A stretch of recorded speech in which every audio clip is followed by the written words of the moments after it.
Now for your news and numbers, Marvel Studios paying tribute to Chadwick Boseman on what would have been his 44th birthday.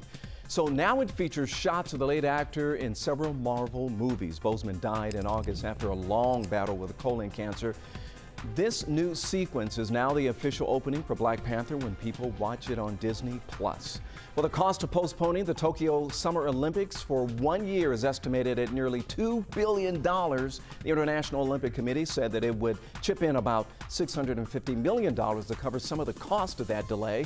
The Tokyo Games is slated to open up July of next year, hopefully. And the Cyber Monday steals and deals probably happening right now since it's after midnight. We'll have shoppers spending an estimated $12.7 billion. That's with a B. Many retailers have already launched their online shopping deals. Last year's Cyber Monday sales topped $9 billion. So for a look of how to spot those best deals out there, we have a guide for you right there on our 11 Alive News app in the Seen on TV section.